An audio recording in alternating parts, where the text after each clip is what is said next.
ഹരേ കൃഷ്ണ. അപ്പോൾ നമ്മൾ കഴിഞ്ഞ ക്ലാസ്സുകൾ 2 ക്ലാസ്സുകൾ നമ്മുടെ വേദത്തെക്കുറിച്ച് അല്ലെങ്കിൽ എളുപ്പം വേദത്തെ സ്വീകരിക്കാനുള്ള ഒരു മാർഗത്തെക്കുറിച്ചും പറഞ്ഞു. കഴിഞ്ഞ 2 ക്ലാസ്സുകൾ കേട്ടിട്ടുണ്ടെങ്കിൽ പല ആവർത്തി ആ 2 ക്ലാസ്സുകൾ കേട്ട് കഴിഞ്ഞാൽ എൻ്റെ സംശയങ്ങൾ ഉണ്ടെങ്കിൽ അതുകൂടെ തീർത്താൽ നിങ്ങൾക്ക് പൂർണ്ണമായിട്ടും എന്തുകൊണ്ടാണ് ശ്രീകൃഷ്ണ ഭഗവാനെ നമ്മൾ ആരാധിക്കുന്നത് എന്ന് വ്യക്തമായിട്ട് മനസ്സിലാക്കും. വൈദിക ശാസ്ത്രങ്ങൾ എന്തിനു വേണ്ടിയിട്ടാണ്? നമുക്ക് വേണ്ടിയിട്ടല്ലേ. ഇന്ന് ഈ ആഴ്ചയിൽ നമുക്ക് നാമജപത്തെ കുറിച്ചിട്ട് നോക്കാം. വൈദിക ശാസ്ത്രങ്ങൾ എന്തിനു വേണ്ടിയിട്ടാണ്? നമുക്ക് വേണ്ടിയല്ലേ. നമ്മൾ ആരായിരുന്നു, അല്ലെങ്കിൽ ആരാണ് ഈശ്വരൻ, നമ്മളും ഈശ്വരനും തമ്മിലുള്ള ബന്ധം എന്താണ്, നമ്മുടെ യഥാർത്ഥ ഡ്യൂട്ടി അല്ലെങ്കിൽ ഡ്യൂട്ടി കടമ എന്താണ്, നമ്മൾ എവിടെ നിന്നാണ് വന്നത്, ഇനി എവിടേക്കാണ് പോകേണ്ടത് എന്നൊക്കെ അല്ലേ. ഇതൊക്കെ നമുക്ക് മനസ്സിലാക്കാൻ വേണ്ടിയിട്ടാണ്. ഇതൊക്കെ മനസ്സിലാക്കുന്ന അതിൻ്റെ കൂട്ടത്തിൽ എന്തുകൂടെ ഉണ്ടാവും? ഓരോ യുഗത്തിലും ഓരോ യുഗധർമ്മങ്ങൾ കൂടെ ഉണ്ട് അല്ലേ. IAS ആവണമെന്നുണ്ടെങ്കിൽ IAS കാരനാവണമെങ്കിൽ പരീക്ഷ എഴുതണം. അതുപോലെ മനുഷ്യജന്മം കിട്ടിക്കഴിഞ്ഞാൽ ഓരോ യുഗങ്ങളിലും 4 യുഗങ്ങളാണല്ലോ. ഈ ഓരോ യുഗത്തിലും ഓരോ യുഗധർമ്മമുണ്ട്, എക്സാമുണ്ട്. ആ എക്സാം കൂടി നമ്മൾ പഠിച്ച് പാസ്സാവേണ്ടതായിട്ടുണ്ട് അല്ലേ. അത് പാലിക്കണം. എങ്കിലേ നമുക്ക് ഈ ഒരു ജന്മം കൊണ്ടുള്ള പ്രയോജനം ലഭിക്കുകയുള്ളൂ. അതിലൂടെ മാത്രമേ നമ്മൾ എവിടെ നിന്ന് വന്നോ അവിടേക്ക് എത്തിച്ചേരാൻ വേണ്ടിയിട്ടും സാധിക്കൂ. ഇല്ല എങ്കിൽ നമ്മൾ ഈ ഭൂമിയിൽ തന്നെ വീണ്ടും വന്ന് കഷ്ടപ്പെടേണ്ടതായിട്ട് വരും. ശങ്കരാചാര്യർ പറയുന്ന പോലെ പുനരഭിജനനം. അത് തന്നെയുമല്ല, ഇനിയൊരു മനുഷ്യജന്മം തന്നെ കിട്ടുമെന്ന് യാതൊരുവിധ ഉറപ്പും നമുക്കാർക്കും തന്നെ ഇല്ല അല്ലേ. അറ്റ്ലീസ്റ്റ് യുഗധർമ്മം പാലിച്ചു പോയാൽ ഒരു മനുഷ്യജന്മമെങ്കിലും കിട്ടും.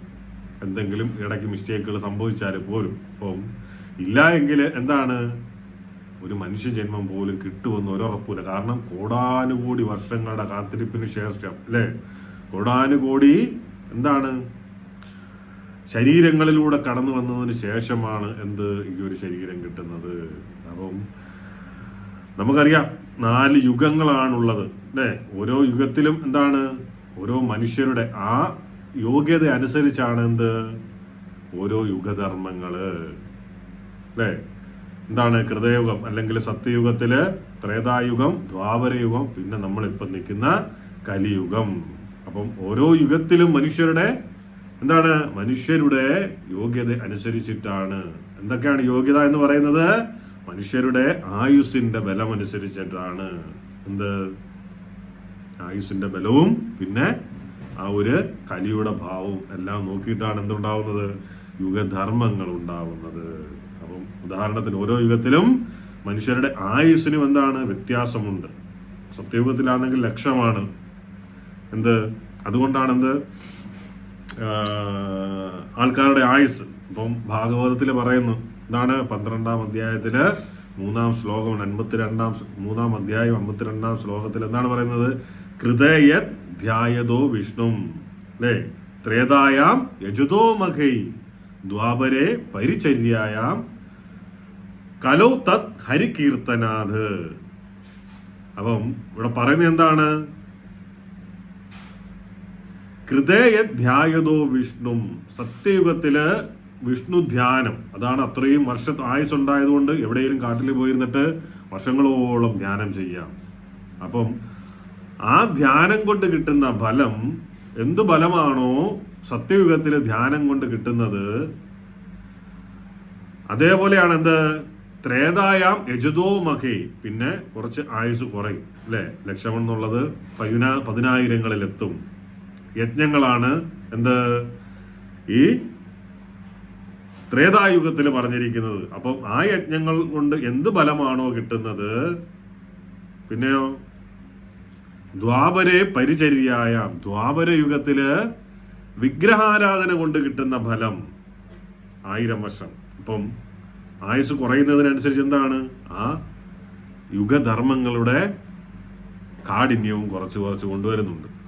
ആ 3 യുഗത്തിലും എന്തൊക്കെ ചെയ്താൽ എന്ത് ഫലമാണോ ലഭിക്കുന്നത് അതേ ഫലം എന്ത് കലോ തത് ഹരികീർത്തനാത്. ഈ കലിയുഗത്തില് ഭഗവാന്റെ നാമം, ഹരിയുടെ നാമം അല്ലെങ്കിൽ ഹരേ കൃഷ്ണ മഹാമന്ത്രം ജപിക്കുന്നത് കൊണ്ട് ലഭിക്കുന്നു എന്നാണ്, ഒരുവന് കിട്ടുന്നു എന്നാണ് എന്ത് ഈ ഭാഗവതത്തിൽ പറയുന്നത്. അതെന്തുകൊണ്ടാണ് കലിയുഗത്തില് നിസ്സാരമായിട്ടുള്ള ഈ ഒരു ഹരേ കൃഷ്ണ മഹാമന്ത്രം തന്നിരിക്കുന്നത്? വേദങ്ങളുടെ കാര്യം നമ്മൾ പറഞ്ഞു അല്ലെ, വേദങ്ങൾ പഠിക്കണമെങ്കിൽ വർഷങ്ങൾ എടുക്കും. അപ്പം എളുപ്പമുള്ള ഒരു വഴിയാണ് വേദാന്തത്തിൽ വന്നിട്ട് എന്താണ് ഡയറക്റ്റ് ഭഗവാനെ സ്വീകരിക്കുക. അതുമാതിരിയാണ് കലിയുഗത്തിലും ഈ ഒരു ഹരേ കൃഷ്ണ മഹാമന്ത്രം.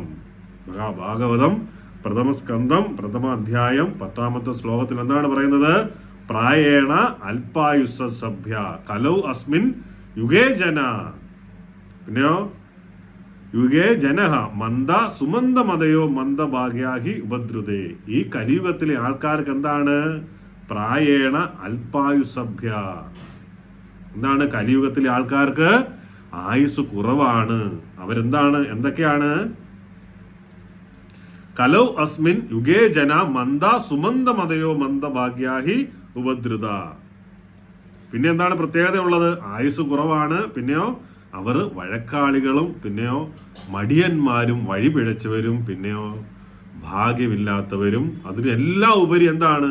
എപ്പോഴും അസ്വസ്ഥരുമാണ് അല്ലേ? നമ്മളെല്ലാവരും എപ്പോഴും അസ്വസ്ഥരാണ് ഓരോ കാര്യങ്ങൾ ആലോചിച്ച്. അപ്പം അതുകൊണ്ട് ഒരിടത്ത് ഉറച്ചു നിന്നിട്ട് ധ്യാനം ചെയ്യുവാനോ യജ്ഞങ്ങൾ ചെയ്യുവാനോ വിഗ്രഹാരാധന ചെയ്യുവാനോ ഈ യുഗത്തിലെ ആൾക്കാർക്ക് സാധിക്കില്ല. അപ്പം അതുകൊണ്ട് കലിയുഗ ധർമ്മം എന്ന് പറയുന്നത് എന്താണ്? ഹരിനാമ കീർത്തനം. കലോ തത് ഹരികീർത്തനാത്. കലിസന്ദർണോപനിഷത്തിൽ പറയുന്നത് എന്താണ് പറയുന്നത്? വേദത്തില് ഹരേ കൃഷ്ണ കൃഷ്ണ കൃഷ്ണ ഹരേ ഹരേ ഹരേ രാമ രാമ രാമ ഹരേ ഹരേ ഇത് ഷോഡശഹൽ നാം കലി കന്മഷനാശനം നാദ പരതരോപായ സർവവേദേഷു ദൃശ്യതേ.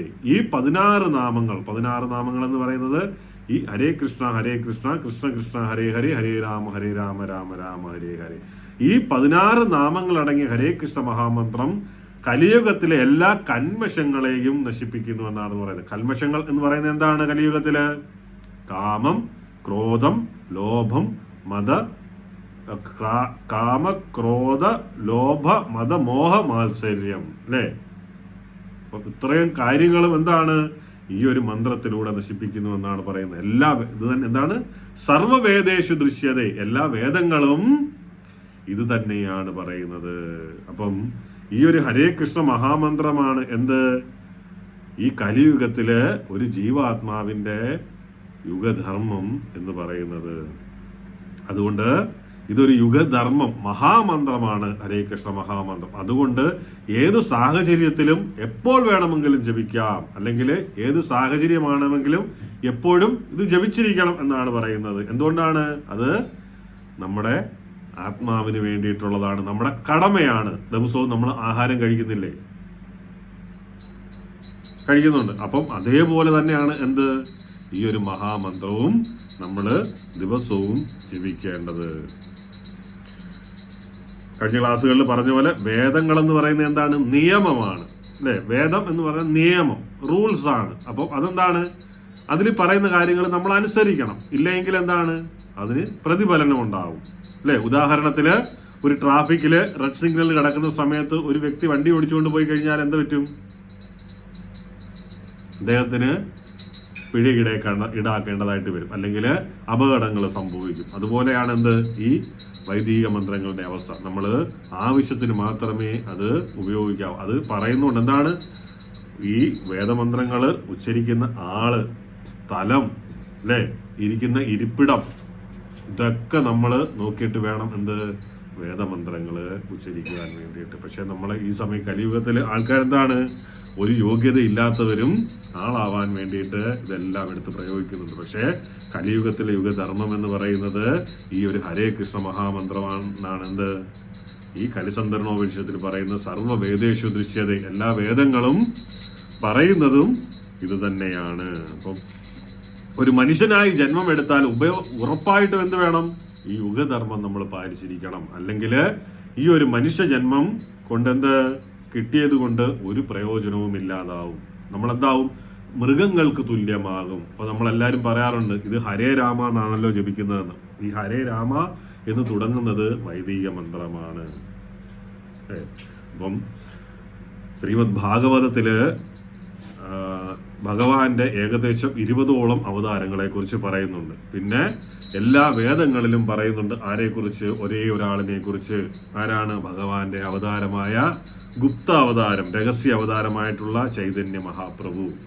ആ ഭഗവാനായിട്ടുള്ള ചൈതന്യ മഹാപ്രഭു വന്നിട്ടാണ് എന്ത്?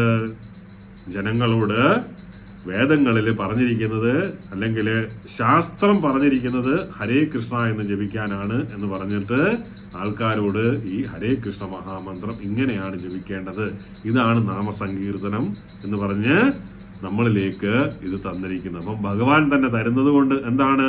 ഇതിന് യാതൊരുവിധ പ്രശ്നങ്ങളുമില്ല. അതിലുപരി ഇത് മാത്രമാണ് സത്യം. ഇതാണ് നമ്മൾ സ്വീകരിക്കേണ്ടത്. അല്ലാതെ നാട്ടിലൂടെ പോകുന്ന ആരെങ്കിലും ഒരു മന്ത്രം പറഞ്ഞു തന്നിട്ട് അതല്ല ജപിക്കേണ്ടത്. കാരണം എന്താണ്? ആ പറയുന്നവരെ കുറിച്ച് ശാസ്ത്രങ്ങളിലൊന്നും പറഞ്ഞിട്ടില്ല. ഉണ്ടോ? ഇല്ല. ആ മന്ത്രങ്ങളെ കുറിച്ച് പറഞ്ഞിട്ടുണ്ടോ? ഇല്ല. പക്ഷേ ഇത് ആധികാരികമാണ്. ചൈതന്യ മഹാപ്രഭു എന്ന് പറയുന്നതും ഈ ഒരു ഗൗഡീയ വൈഷ്ണവ സമ്പ്രദായം എന്ന് പറയുന്നത്. കാരണം എന്താണ്? എല്ലാ വേദങ്ങളിലും ശാസ്ത്രങ്ങളിലും പുരാണങ്ങളിലും എല്ലാം മഹാപ്രഭുവിനെ കുറിച്ചും ഗൗഡീയ വൈഷ്ണവ പരമ്പരയെ കുറിച്ചും പരാമർശിക്കുന്നുണ്ട്. അപ്പോൾ തീർച്ചയായിട്ടും എന്താണ് നമ്മൾ സ്വീകരിക്കേണ്ടത്? ഇതാണ് നമ്മൾ സ്വീകരിക്കേണ്ടത്. സാധാരണ ഈ മന്ത്രം ജപിക്കുന്നത് എങ്ങനെയാണ്? നമ്മൾ ഹരേ കൃഷ്ണ മഹാമന്ത്രം ജപിക്കുന്നത് ജപമാലയിലാണ് നമ്മൾ ജപിക്കുന്നത്. കാരണം ആദ്യം നമ്മൾ വേപ്പ് കൊണ്ടുണ്ടാക്കിയ ജപമാലയിൽ ജപിക്കും. കാരണം എന്താണ്? തുടക്കക്കാരാണ്, നമുക്ക് ഇതിനെപ്പറ്റി ഒന്നും ഒരു ഒരു ജ്ഞാനവും ഇല്ല. അപ്പം നമ്മൾ ഒരുപാട് പാപം ചെയ്തു തരുന്നവരാണ്. അപ്പോൾ പെട്ടെന്ന് നമ്മൾ ഇതിലേക്ക് വരുന്നവരാണ്. അപ്പോൾ എന്ത് പറ്റും? നമ്മൾ ജപിക്കുന്ന സമയത്ത് നമ്മൾ പല പല കാര്യങ്ങൾ ഉപയോഗിക്കുന്നുണ്ടാവാം, പല നിയമങ്ങളും പാലിക്കുന്നില്ലായിരിക്കാം. അപ്പോൾ അതുകൊണ്ട് ഡയറക്റ്റായിട്ട് നമ്മൾ തുളസിമാലയിലല്ല ജപിക്കുന്നത്, വേപ്പിൻ്റെ മാലയിൽ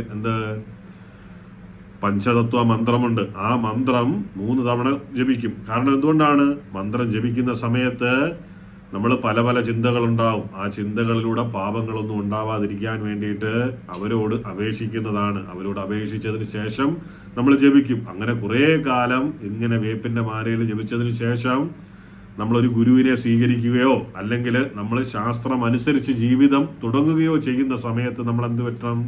തുളസിമാലയിൽ നമുക്ക് ജപിച്ചു തുടങ്ങാം. എന്തുകൊണ്ട് തുടക്കത്തിലെ തുളസിമാലയിൽ ജപിക്കുന്നില്ല എന്ന് പറഞ്ഞാൽ, കാരണം വേറെ ഒന്നും കൊണ്ടുമല്ല. തുളസി എന്ന് പറയുന്നത് ഭഗവാൻ അത്രയും പ്രിയപ്പെട്ടതാണ്. നമ്മൾ തെറ്റുകൾ ചെയ്തുകൊണ്ട് തുളസിമാലയില് നാമം ജപിക്കരുത്. അല്ലെങ്കിൽ നമ്മൾ പല രീതിയിലുള്ള ആഹാരങ്ങൾ കഴിക്കുന്നവരാകാം അല്ലേ തുടക്കത്തില്. അപ്പം ആ സമയമൊക്കെ നമ്മുടെ കയ്യ് ശുദ്ധിയില്ലാത്തതാണ്. അപ്പം ആ സമയങ്ങളിൽ നമ്മൾ തുളസിമാല ഉപയോഗിക്കുന്നത് ഫലത്തേക്കാൾ കൂടുതൽ എന്ത് പറ്റും? ദോഷമാണ് സംഭവിക്കുക. അതുകൊണ്ടാണ് ശാസ്ത്രങ്ങളിലും അല്ലെങ്കിൽ ഗുരുക്കന്മാരും പറഞ്ഞു തരുന്നത് നിങ്ങൾ ഈ രീതിയിൽ ഫോളോ ചെയ്തു പോകണം എന്ന് പറയുന്നത്. അപ്പം ഈ യുഗധർമ്മങ്ങൾ നമ്മൾ പാലിച്ചില്ല എങ്കിൽ എന്താണ് പറ്റുന്നത്? മൃഗങ്ങൾക്ക് തുല്യമാണ് അല്ലേ? നമ്മൾ മൃഗങ്ങളും തമ്മിൽ എന്തെങ്കിലും വ്യത്യാസമുണ്ടോ? ഒരു വ്യത്യാസവുമില്ല. ഈ ഒരു പരമ്പരയെക്കുറിച്ചും നാമജപത്തെക്കുറിച്ചും ഒക്കെ അറിയുന്നതിന് മുമ്പ് യാതൊരു വ്യത്യാസവുമില്ല. കാരണം മൃഗങ്ങള് പരസ്യമായിട്ട് ചെയ്യുന്ന കാര്യങ്ങളെല്ലാം നമ്മൾ റൂമിനകത്തിരുന്നും മുറിക്കകത്തിരുന്നും ചെയ്യുന്നു എന്ന് മാത്രം അല്ലേ? ശാസ്ത്രം എന്താണ് പറയുന്നത്? ആഹാര നിദ്ര ഭയം മൈഥുനം ച സാമാന്യമേധ പശുഭീർ നരാണാം ധർമ്മോഹി തേഷാം അധികോ വിശേഷോ. അതാണ് ധർമ്മോഹി തേഷാം അധികോ വിശേഷോ ധർമ്മേനഹീന പശുഭീ സമാന. ആഹാര നിദ്ര ഭയമൈഥുനം ച. ആഹാരം ഭക്ഷണം, നിദ്ര ഉറക്കം, ഭയ മൈഥുനം ച അല്ലേ? ഡിഫെൻഡിങ് പ്രതിരോധം, പിന്നെയോ ബന്ധപ്പെടുന്നത് അല്ലേ? അതും പിന്നെയോ ഇതെല്ലാം സാമാന്യമേധ പശുവീർ നരാണം. ഇതെല്ലാം മൃഗങ്ങളിലും കോമൺ ആണ്. മൃഗങ്ങൾ ആഹാരം കഴിക്കുന്നുണ്ട്, ഉറങ്ങുന്നുണ്ട്, സന്താനോൽപാദനം നടത്തുന്നുണ്ട് അല്ലേ? ഡിഫെൻഡ് ചെയ്യുന്നുണ്ട്.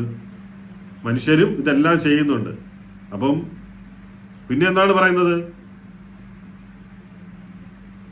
ആഹാരനിദ്ര ഭയമൈഥുനം ച സാമാന്യമേത പശുവീ നരാണാം ധർമ്മോഹി ദേശോ അധികോ വിശേഷോ ധർമ്മോഹി ദേശം അധികോ വിശേഷോ അധികോ വിശേഷോ മനുഷ്യന് അധികമായിട്ടുള്ള വിശേഷം എന്താണ്?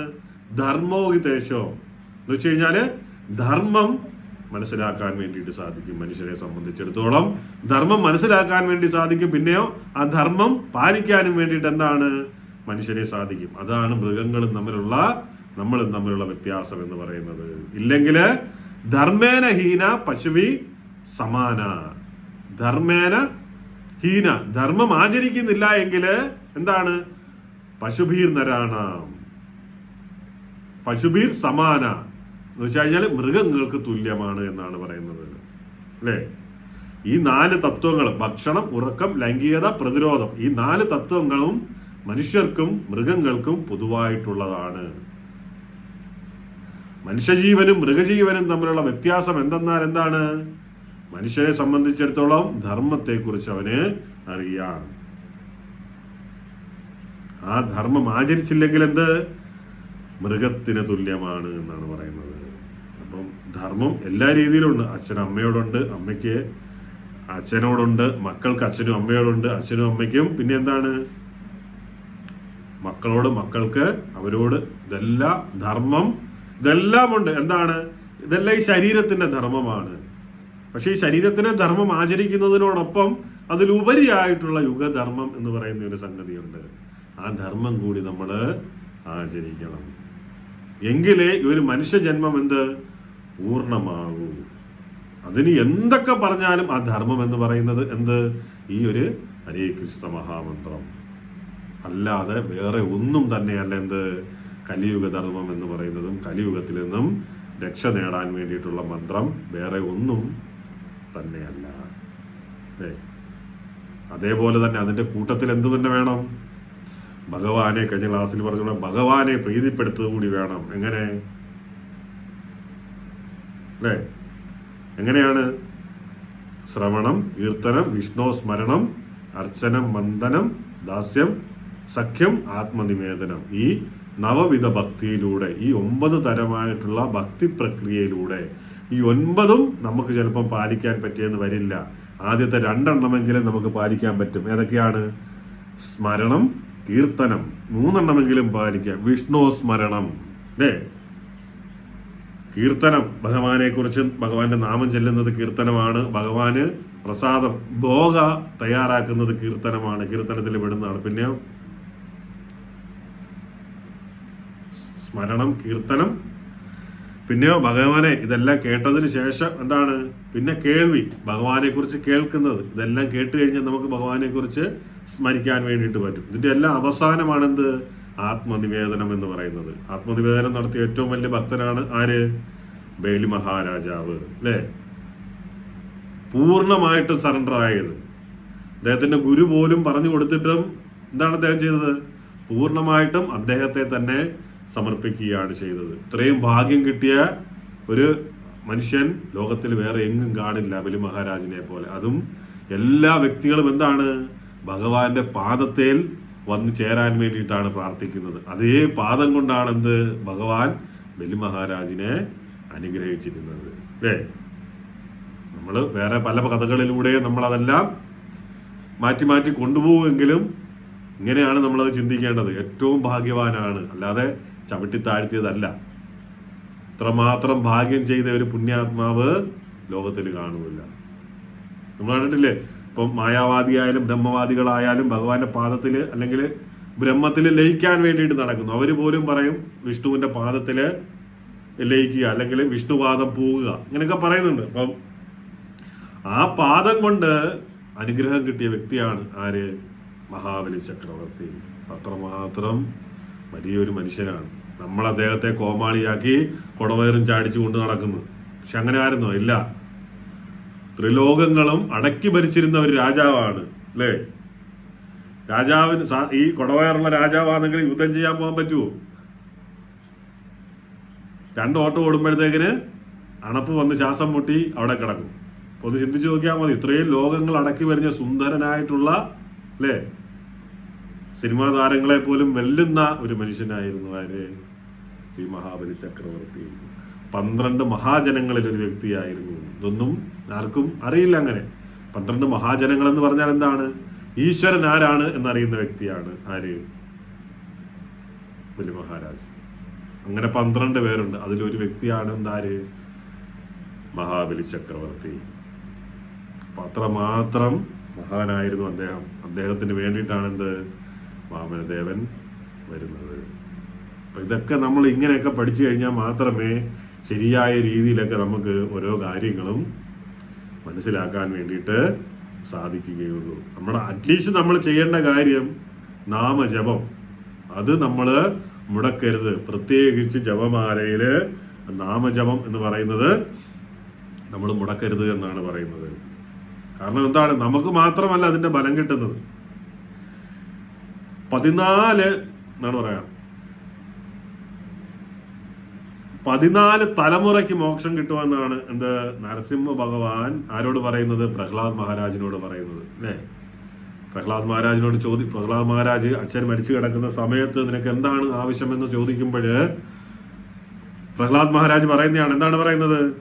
എൻ്റെ അച്ഛന് മോക്ഷം ലഭിക്കണം, എൻ്റെ അച്ഛന് മോക്ഷം കൊടുക്കണമെന്നാണ് പറയുന്നത്. അപ്പൊ ഭഗവാൻ എന്താണ് തിരിച്ചു പറയുന്നത്? എൻ്റെ അച്ഛന് മാത്രമല്ല നിന്റെ 14 തലമുറയ്ക്ക് മോക്ഷം കിട്ടി എന്നാണ് പറയുന്നത്. അതുപോലെ തന്നെയാണ് ഓരോ നാമം ജപിക്കുന്ന വ്യക്തികളുടെയും അവസ്ഥ. നമ്മൾ ഓരോരുത്തരും നമ്മൾ നാമം ജപിക്കുന്ന സമയത്ത് നമ്മുടെ പിതൃക്കള് അല്ലെ, മരിച്ചുപോയ ആത്മാക്കള് അവരെവിടെയാണോ അവിടെ ആനന്ദ നൃത്തം ചവിട്ടുമെന്നാണ് പറയുന്നത്, ശാസ്ത്രം പറയുന്നത്. അത്രമാത്രം പവർഫുൾ ആണ് എന്ത് നാമജപം എന്ന് പറയുന്നത്. അതും ജപിക്കേണ്ട രീതിയിൽ തന്നെ നമ്മൾ ജപിക്കണം. അതോടുകൂടി എന്താണ് സംഭവിക്കുന്നത്?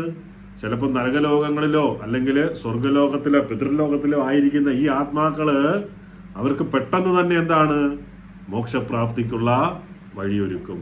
അങ്ങനെ ആ വഴി എങ്ങനെ വരും? പെട്ടെന്ന് ഓരോ ജന്മങ്ങൾ എടുത്ത് അവസാനം അവർക്ക് പെട്ടെന്നൊരു മനുഷ്യജന്മം കിട്ടുമെന്നാണ് പറയുന്നത്.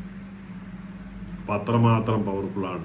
നമ്മൾ അറിയാതെ തന്നെ ഒരുപാട് ആത്മാക്കൾ എന്താണ് നമ്മുടെ മുറിയിലും നമ്മൾ നാമം ജപിക്കുന്ന സ്ഥലത്തും എല്ലാം ഉണ്ടാവും അല്ലേ? ഇതൊക്കെ അവർക്കും സന്തോഷം നൽകുമെന്നാണ് പറയുന്നത്.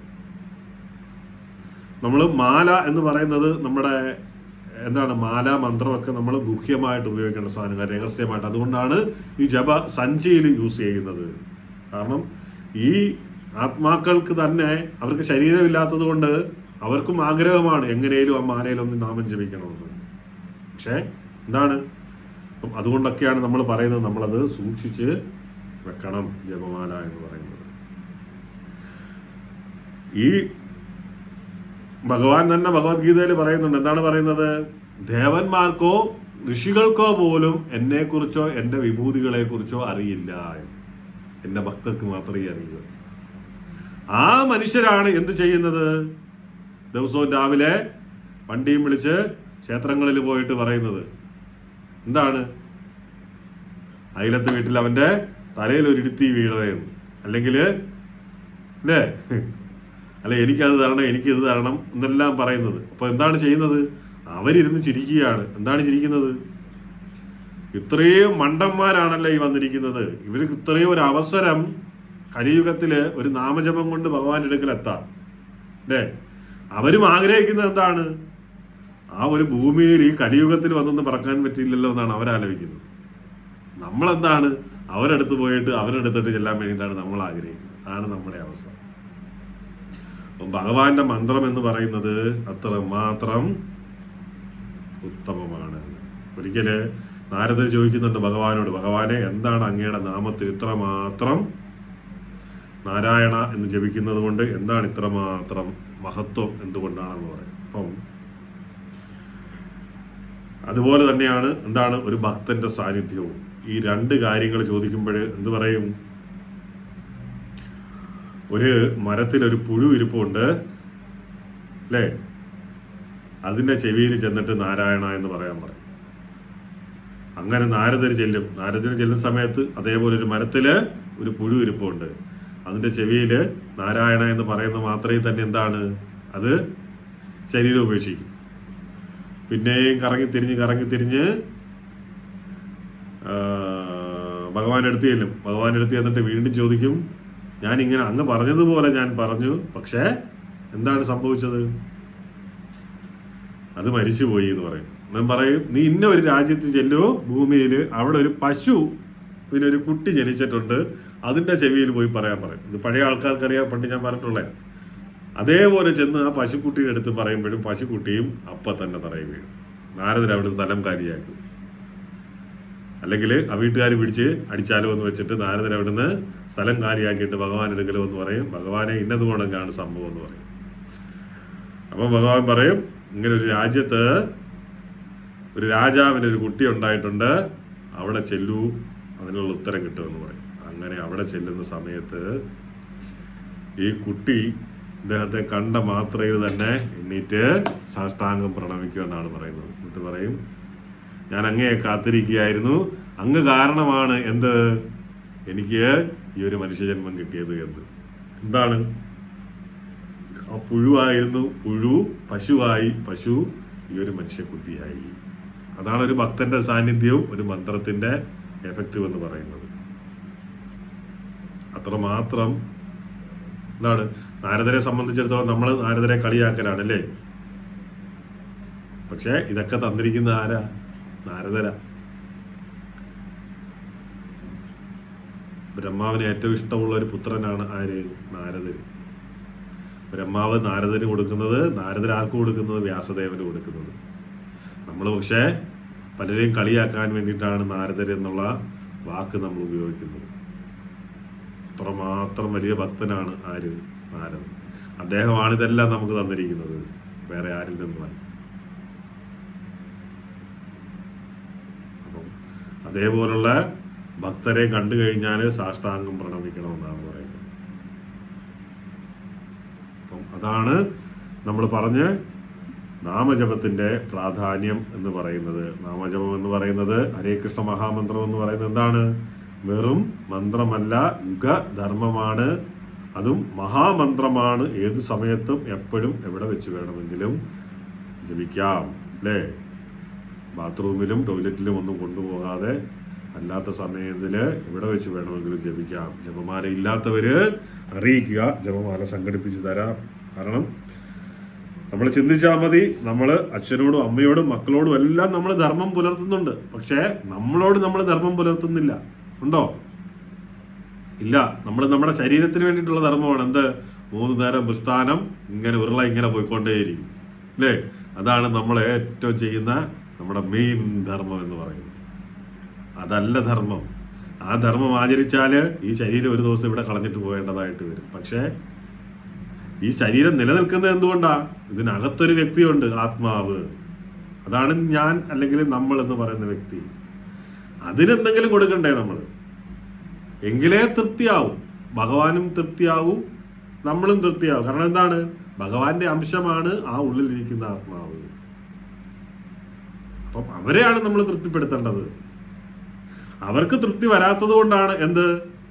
എല്ലാ മാസവും നമ്മൾ പുതിയ സാരി മേടിക്കുന്നത്, എല്ലാ മാസവും പുതിയ ഷർട്ട് മേടിക്കുന്നത്, വർഷത്തിൽ പുതിയ കാറുകൾ മേടിക്കുന്നത്. അവരെ തൃപ്തി വരാത്തത് കൊണ്ടാണ് എന്ത്? ചെറിയ വീടാണ്, നല്ല വീടാണെങ്കിലും അത് പൊളിച്ചു കളഞ്ഞിട്ട് അയലത്തുകാർക്ക് വേണ്ടിയിട്ട് നമ്മൾ വലിയ വീട് വെക്കുന്നത്. എന്നിട്ട് നമ്മൾ അവിടെ താമസിക്കുമോ? അതുമില്ല. അപ്പൊ തൃപ്തി ആവേണ്ടത് ആർക്കാണ്? ആത്മാവിനാണ് തൃപ്തിയാവേണ്ടത്. അപ്പൊ ആത്മാവിന് തൃപ്തിയാവണമെങ്കിൽ എന്ത് വേണം?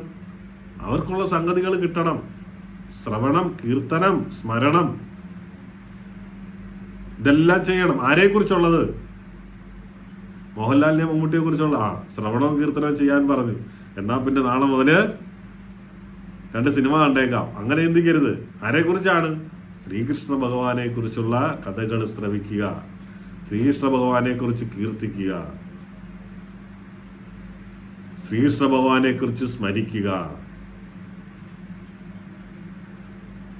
ബാക്കിയൊക്കെ വെരി ഡിഫിക്കൽട്ടാണ് ഈ ഒരു യുഗത്തിൽ, ആത്മനിവേദനം വരെ. ഗുരു മഹാരാജിന്റെ ഗുരു പറഞ്ഞതാണല്ലേ, അത് വന്നിരിക്കുന്നത് ആള് വേറെയാണ്, നിനക്ക് പണി തരാനാണ്, സൂക്ഷിച്ചോ എന്ന് പറഞ്ഞിട്ട് എന്താണ്? അപ്പോഴേ ആ ഗുരുവിനെ മാറ്റി. നമുക്ക് ഗുരുവിനെ ഉപേക്ഷിക്കാൻ പറ്റുന്ന സാഹചര്യങ്ങളാണ് അതൊക്കെ. ഭഗവാൻ എതിര് നിൽക്കുകയോ അല്ലെങ്കിൽ ഭഗവാൻ എതിര് പറയുകയോ ചെയ്യുമ്പോൾ സമയത്ത് എന്താണ്, നമുക്ക് ഗുരുവിനെ ഉപേക്ഷിക്കാം. അതുകൊണ്ടാണ് ബലിമഹാരാജ് എന്താണ് അവിടെ വെച്ചിട്ട് താങ്കൾ മാറി നിൽക്കൂ, ഒരു വിഷയവുമില്ല, എന്താണോ ആവശ്യം ഞാനത് നൽകുമെന്ന് പറയുന്നത്. അതാണ് ഭക്തി. നമ്മളിപ്പം ഇത് കേട്ടോണ്ടിരിക്കുന്ന സമയത്ത് എൻ്റെ അടുത്തങ്ങനെ വന്നിരുന്നെങ്കിൽ ഞാൻ ഇങ്ങനെയൊക്കെ അങ്ങ് പറഞ്ഞേനു ഇപ്പൊ പറയും. പക്ഷെ ഇത് മാറിയിരിക്കുന്ന സമയത്താണ് എങ്കിൽ പറയും, അയ്യോ ഭഗവാനെ കുറച്ച് നാളിവിടെ കഴിഞ്ഞിട്ട് വാ, അല്ലേ, കല്യാണമൊക്കെ കഴിഞ്ഞതേ ഉള്ളു, കുട്ടികളെയൊക്കെ ഒന്ന് പഠിപ്പിക്കണം, അവരുടെ കൊച്ചുമക്കളെയൊക്കെ ഒന്ന് കാണണം, കുറച്ചുകൂടെയൊക്കെ ആഹാരങ്ങളൊക്കെ കഴിക്കാനുണ്ട്, കുറച്ച് നാളുകൂടെയൊക്കെ ഇവിടെയൊക്കെ ഒന്ന് ജീവിക്കട്ടെ, എന്നിട്ട് വരാമെന്ന് പറയും. അതാണ് നമ്മുടെ അവസ്ഥ. ഇപ്പം നല്ല സന്തോഷമാണ് ഇത് കേൾക്കുന്ന സമയത്ത്, നല്ല ഉന്മേഷത്തോട് നമ്മൾ കേൾക്കും. ഈ പറയുന്ന എൻ്റെ അവസ്ഥ തന്നെ. ഞാനും നല്ല രീതിയിലൊക്കെ പറയും, അങ്ങ് എന്താ പറയാ, അങ്ങ് ഒരു അത്രമാത്രം ഇതോടുകൂടി ഞാനും പറയും. പക്ഷെ അതിൽ നിന്ന് പുറത്തോട്ട് പോകുന്ന സമയത്ത് എന്താണ്, പലരും അത് വിട്ടുപോകും. അത് നമ്മുടെ നാമജപം ശരിയല്ലാത്തത് കൊണ്ടാണ് അങ്ങനെ പറ്റുന്നത്. എന്ത് വിഷയം വന്നാലും, മായയുടെ വിഷയം വന്നു കഴിഞ്ഞാലും, അല്ലെങ്കിൽ മായ മീൻസ് അയലത്തെ വീട്ടിലെ മായയുടെ കാര്യമല്ല, ഭഗവാന്റെ ശക്തിയായിട്ടുള്ള മഹാമായ, കലിയുടെ പ്രശ്നമായാലും, എന്ത് വിഷയങ്ങൾ നമ്മുടെ ജീവിതത്തിൽ ഉണ്ടായിരുന്നാലും പ്രശ്നം എന്താണ്, നമ്മുടെ നാമം ശരിയല്ലാത്തതുകൊണ്ട് സംഭവിക്കുന്നതാണ്. നമ്മുടെ നാമം ശരിയാണ് എങ്കിൽ യാതൊരുവിധ ബുദ്ധിമുട്ടുകളും ഉണ്ടാകും. നാമം ജപിച്ച് ഫോണിൽ തോണ്ടിക്കൊണ്ടിരുന്നു കഴിഞ്ഞാൽ അതിനുള്ള ഫലമേ കിട്ടും. ഇതൊക്കെ ഞാൻ പറയുന്നത് എന്തിനു വേണ്ടിയിട്ടാണ്, എനിക്കൂടെ വേണ്ടിയിട്ടായിരുന്നു പറയും. നമ്മൾ പറയുമ്പോഴെന്താണ്, നമ്മളും ശ്രദ്ധിക്കും. ഞാൻ ഇന്നാരോട് ഇന്നതൊക്കെ പറഞ്ഞു കൊടുക്കുന്നതാണ്, അല്ലേ, ഞാൻ പാലിച്ചില്ലെങ്കിൽ പിന്നെ പറഞ്ഞ ആ അപ്പുറത്തിരിക്കുന്നവരെങ്ങനെ കേൾക്കും. നമ്മുടെ ജീവിതം, ചിലർ പറയാറല്ലേ, ഒരു കല്യാണമൊക്കെ കഴിച്ചു കഴിയുമ്പോഴത്തേന് ഇഷ്ടപ്പെട്ട ഒരു പെൺകുട്ടിയോ അല്ലെ പുരുഷനെയോ ഒക്കെ കിട്ടി കഴിയുമ്പം എൻ്റെ ജീവിതം ധന്യമായി, ഇനി എനിക്കൊന്നും വേണ്ട. കുറച്ചു നാൾ കഴിയുമ്പോഴത്തേക്കിന് വീണ്ടും അടുത്ത ധന്യത്തിലോട്ട് പോകും. അപ്പോഴും പറയും, ഇതായിരുന്നു ഞാൻ നോക്കി വെച്ചിരുന്നത്, ഇപ്പോഴാണ് എൻ്റെ ജീവിതം ധന്യമായത്. നമ്മുടെ ജീവിതം ധന്യമാകുന്നത് എപ്പോഴാണ്, ആത്മാവ് സന്തോഷവാനാകുന്ന സമയത്ത് നമ്മുടെ ജീവിതം ധന്യമാകും. ആത്മാവ് ഈ ശരീരത്തിൽ നിന്നും നേരെ ഗോലോകത്തിലോ വൈകുണ്ഠത്തിലോ പോവുകയാണ് എങ്കിൽ നമ്മുടെ ജീവിതം ധന്യമാകും.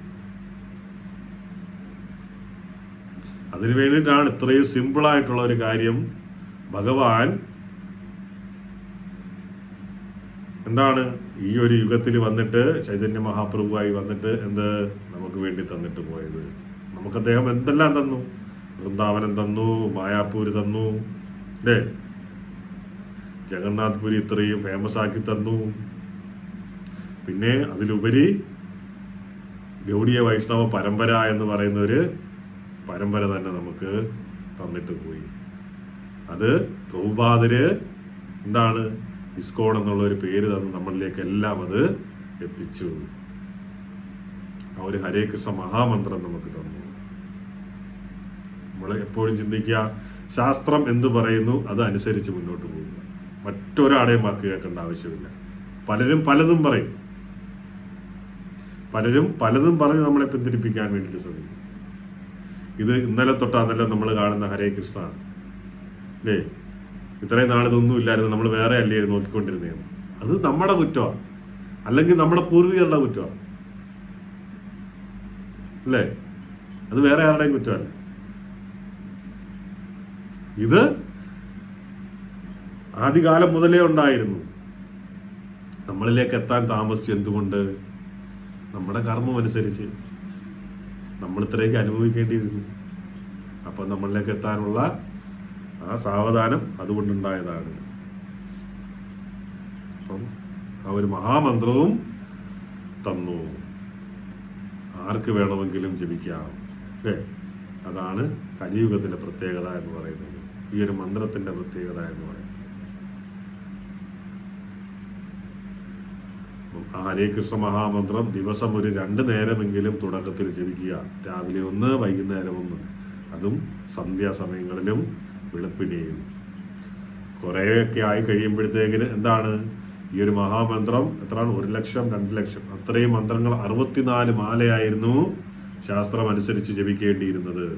പിന്നീട് ഭക്തി സിദ്ധാന്ത സരസ്വതി വന്ന സമയത്താണ്, അതായത് പ്രഭുപാദിന്റെ ഗുരു ആചാര്യന്മാർക്ക് മാറ്റങ്ങൾ വരുത്താം. അദ്ദേഹമാണ് പറയുന്നത്,